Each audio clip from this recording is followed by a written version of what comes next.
everyone, welcome to Tracy Creates Dishes. Today I'm going to show you a healthier alternative to a Snickers bar. Let's get started.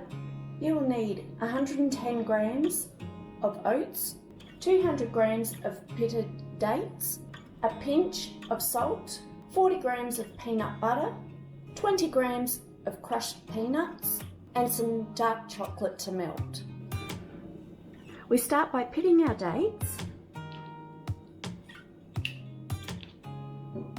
Now that all of our dates have been pitted, add some boiling water just to cover the dates and let them soften for at least 5 to 10 minutes.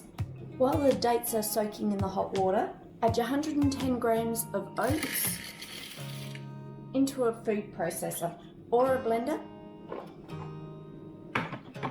Lid on. Now blend for about 30 seconds.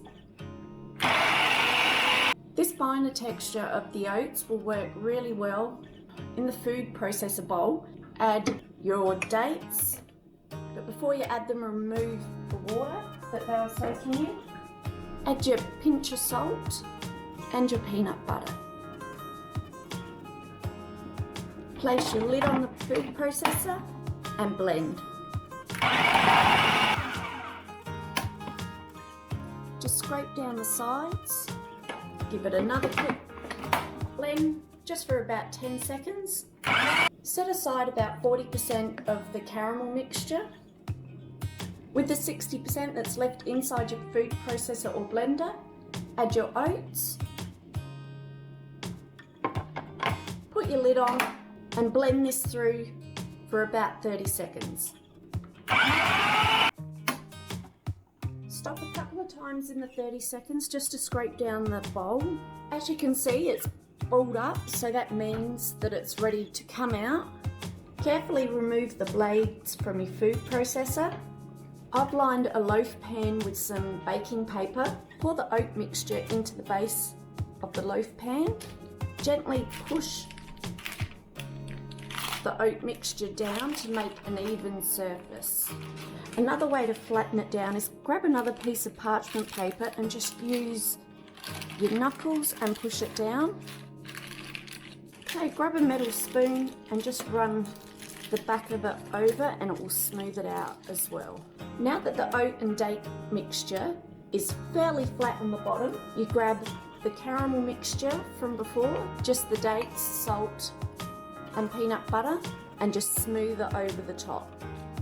Now that the caramel's been placed over the top, grab your crushed peanuts and just sprinkle them evenly over.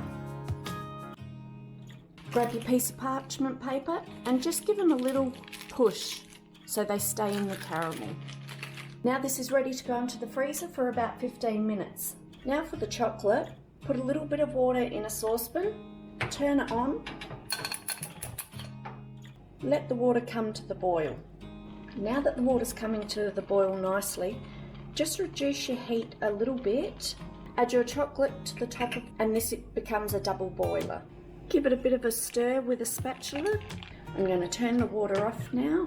Okay, our nougat base is ready, as well as a caramel topping. Just pull it out of your pan and just slice into desired amounts.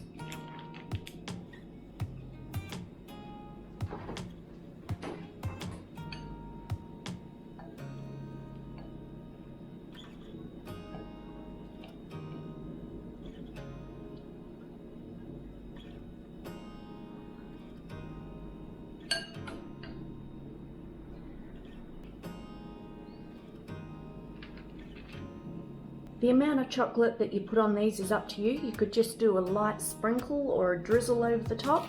Now that your chocolate bars have been put in the fridge and have now cooled, if you wish, you can chop off some of the excess chocolate just to pretty them up a little bit if you like. I hope you've enjoyed watching today's video. Don't forget to like and subscribe and share with your friends. Have a great day. Bye.